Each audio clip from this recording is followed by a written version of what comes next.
तो हेलो दोस्तों, welcome to my YouTube channel agriculture classes. तो आज आप लोगों के लिए लेके आ गए हैं हम बीएससी एग्रीकल्चर फर्स्ट सेमेस्टर का प्रीवियस ईयर क्वेश्चन पेपर, जो सब्जेक्ट का नाम है agriculture heritage.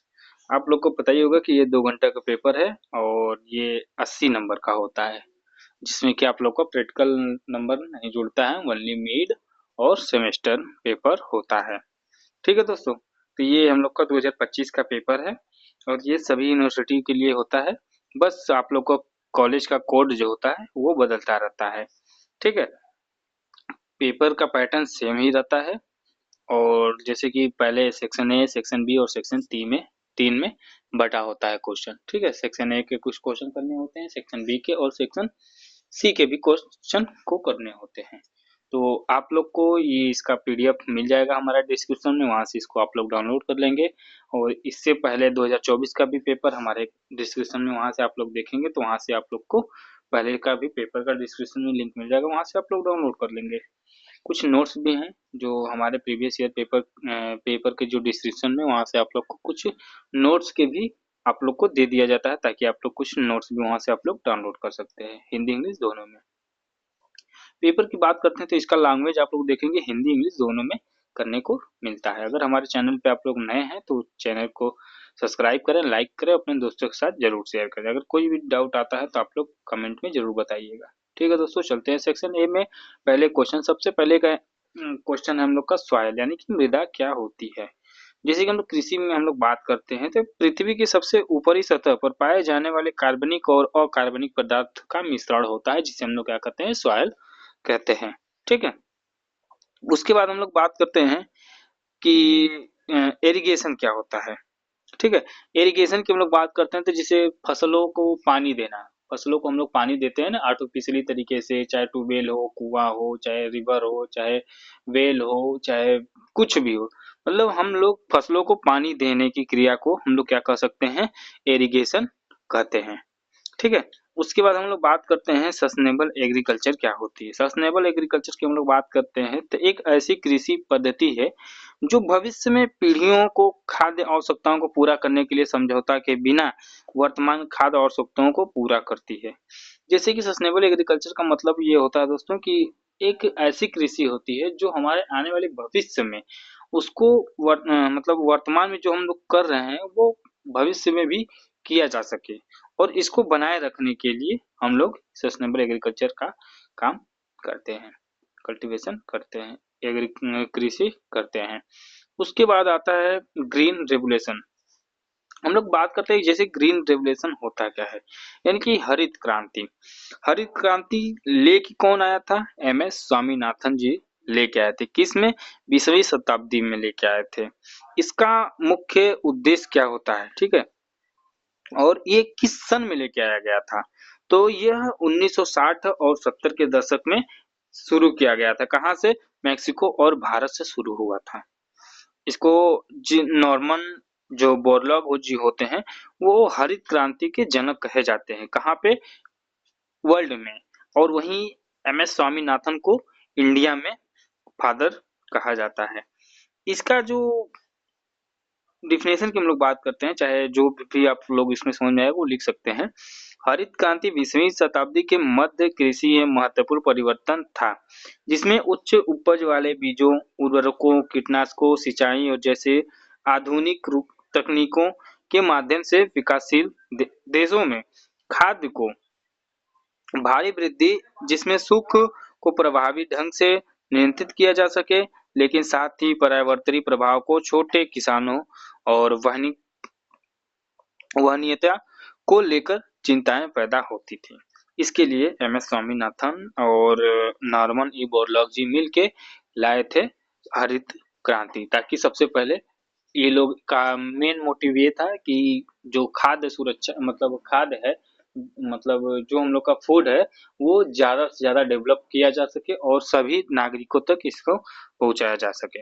M S Swaminathan के बारे में आप लोग को पता ही होगा, जो ग्रीन रेवोल्यूशन के ही जनक कहे जाते हैं इंडिया में।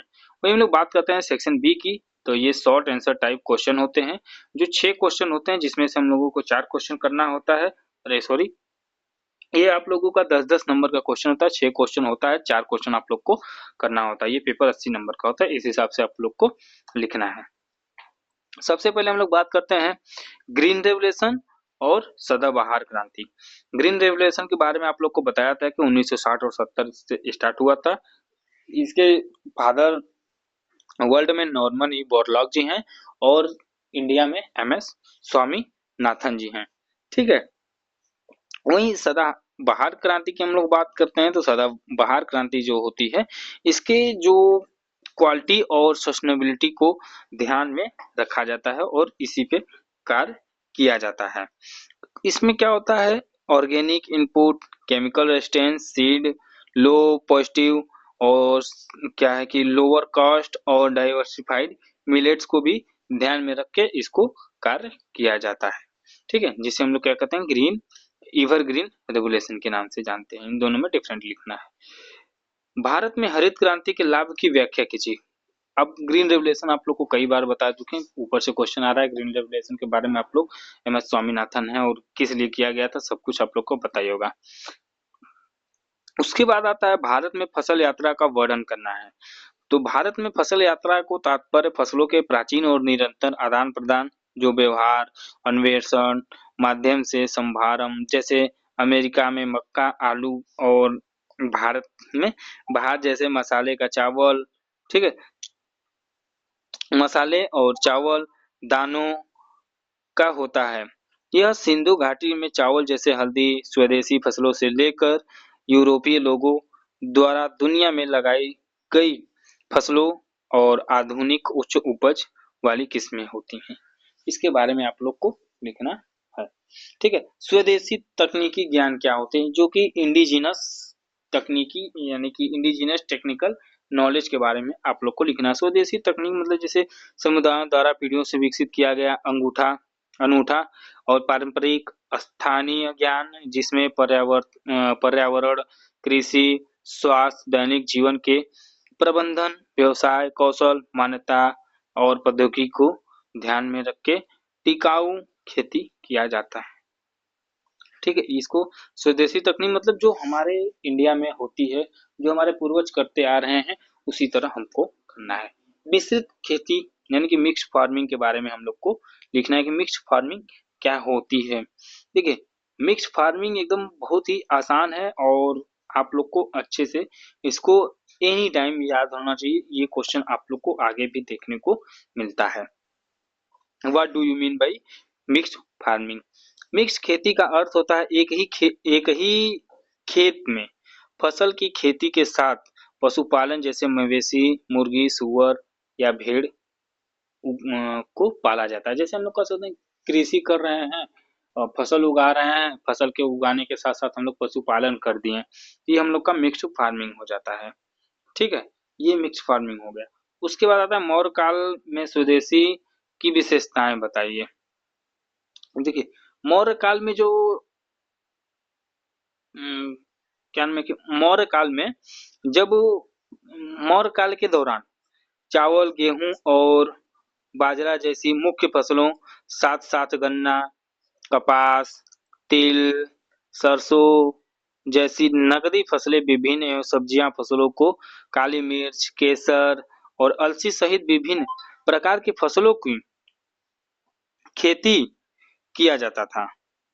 ठीक है, उससे आप लोगों को फायदा क्या होता था कि जो हम लोग खेती कर रहे हैं, ठीक है, उसमें फसलों की खेती की जाती थी और उससे हम लोग को फायदा क्या होता था, जैसे कि सिंचाई और अर्थशास्त्रों में भी इसका पद्धति को समर्पित किया गया था और इकोनॉमिक्स भी बेनिफिट इससे देखने को मिल जाता था। जैसे कैश क्रॉप जैसे नकदी फसलें होती हैं, तो हम लोग क्या करेंगे, नकदी फसलों को मतलब मार्केट में बेचने के लिए न कर रहे हैं, उसका तो बहुत ज्यादा हम लोग उपयोग करेंगे नहीं। ठीक है, इस तरह होता था। सेक्शन सी की हम लोग बात करते थे, इसमें आप लोग को 4 क्वेश्चन दिया है, 2 क्वेश्चन करना होता है, प्रत्येक क्वेश्चन 15 नंबर का होता है, 400 शब्दों में आप लोग को लिखना होता है। भारत में कृषि सर्वाधिक प्रमुख समस्याओं का वर्णन कीजिए। तो भारतीय कृषि समुदाय समस्याओं का जो अत्यधिक मानसून होती है, ठीक है, अत्यधिक मानसून पर निर्भर होती है। ठीक है। छोटे खंडित भूमि जैसे जोत, रसायनों का अत्यधिक उपयोग से मिट्टी की क्षरण होता है, जल की कमी, खराब बाजार पहुंच, ठीक है, जिससे ये लोग जिम्मेदार होते हैं। जलवायु, कम उत्पादन होता है, सूखा आ जाता है, बाढ़ आ जाता है, परिवर्तन का प्रभाव पड़ता है, जलवायु परिवर्तन का प्रभाव पड़ता है, अपर्याप्त बुनियादी ढांचा, सिंचाई, भंडारण, ऋण, सीमित उच्च इनपुट आउटपुट, ठीक है, बहुत सारे कारक इसमें शामिल होते हैं जो किसानों को कम आय में संकट के कारण बन सकते हैं। ये ऐसे ऐसे जैसे कि हम लोग कहें तो monsoon, climate, temperature, humidity, cost, बहुत सारे ऐसे होते हैं जो समस्या प्रदान करते हैं। उसके बारे में आप लोग को लिखना है। 15 नंबर का क्वेश्चन है, करीब 2-3-4 पेज में आप लोग को लिखना होगा। प्राचीन भारत में कृषि सिंचाई के बारे में लिखिए। ठीक है, जो सिंचाई के कौन कौन से कारक होते हैं, जैसे उन कहें तो हम 9000 ईसा पूर्व से चली आ रही प्राचीन भारत कृषि तकनीक, जैसे उन्नत सिंचाई प्रणाली जैसे नहर, कुआं, तालाब, बांधों पर निर्भर होता है। ठीक है, अब इसी के बारे में हम लोग को जितना आए उतना लिख देना है। व्यवस्था के बारे में अच्छे से लिखना है, जितना ज्यादा से ज्यादा लिख सकते हैं। अब इतने हमें तो हम बता नहीं पाएंगे उतना लंबा, और उतना अगर लंबा बता भी देंगे तो आप लोग उतना कवर नहीं कर पाएंगे। ठीक है, उसके बाद हम देखते हैं फसल को परिभाषित कीजिए तथा फसलों का कुल फैमिली आधार का वर्गीकरण करना है। जैसे कि हम लोगों को क्रॉप क्लासिफिकेशन, क्रॉप बेसिस है, फैमिली के हिसाब से हम लोगों को बांट देना है। ठीक है, जैसे हम लोग बात करते हैं पोएसी। पोएसी में क्या आती है, जैसे कोई घास हो गया, चावल हो गया, मक्का हो गया, गेहूं हो गया, बाजरा हो गया, ये सब हम लोग का किस में आ जाएगा, फैमिली के हिसाब से इसमें हम लोग को क्लासिफिकेशन करना है। ठीक है, ये सब पोएसी फैमिली में आ जाएंगे। वही हम लोग फवेसी की बात करते हैं, जैसे दलहनी आ जाती है, जैसे सोयाबीन, मटर, चना। ठीक है, ये इसी हिसाब से आप लोग को बांटना होता है। जैसे हम लोग सोलेनेसी की बात करते हैं तो जैसे मिर्च हो गया, आलू हो गया, तंबाकू हो गया। मालवेसी की हम लोग बात करते हैं तो कपास हो गया और भिंडी हो जाता है। तो इस हिसाब से आप लोग को बांटना है और फैमिली के हिसाब से बांट के अच्छे से लिखना है, जितना आप लोग को आए। कृषि में मूलभूत संसाधनों की व्याख्या करना है। Explain the basis resources of agriculture. जैसे कि हम लोग बात करें कृषि में मूलभूत सिद्धांत या संसाधन क्या क्या होते हैं। प्राकृतिक तत्व है, जैसे भूमि यानी कि मिट्टी, जल और सूर्य का प्रकाश, पानी और सूर्य का प्रकाश अनिवार्य है। साथ ही श्रम यानी कि मेहनत हम लोग जो करते हैं। ठीक है, उसके बाद उसके बाद आ जाता है बीज। ठीक है, बीज आता है, पूंजी आता है, औजार आता है, मशीनरी आता है और कुछ तकनीक भी होते हैं। ठीक है, ये सब हम लोगों को आवश्यकता होती है। और उसके बाद हम लोग बात करते हैं कि जिसे कह सकते हैं ना, पशुपालन के लिए हम लोग फसल उत्पादन के साथ साथ पशुपालन को भी करते हैं ताकि हम लोग का जो नुकसान है वो कम हो सकते हैं। ठीक है, यही सब के बारे में आप लोग को लिख देना है। Basis resources agriculture, machinery tools, ये सब तो जो मतलब उपयोग करते हैं हम लोग। ठीक है, तो ये आप लोगों का 80 नंबर का क्वेश्चन था एग्रीकल्चर हेरिटेज का, और आप लोग इसको अच्छे से हल करिए। और हल करने के बाद आप लोगों को कोई डाउट हो तो कमेंट में जरूर बताइएगा। ठीक है दोस्तों, अगर हमारे चैनल पे आप लोग नए हैं तो हमारे चैनल को सब्सक्राइब करें, लाइक करें, अपने दोस्तों के साथ जरूर शेयर करें। ठीक है दोस्तों, मिलते हैं नेक्स्ट वीडियो में, तब तक के लिए धन्यवाद। जय हिंद, जय भारत।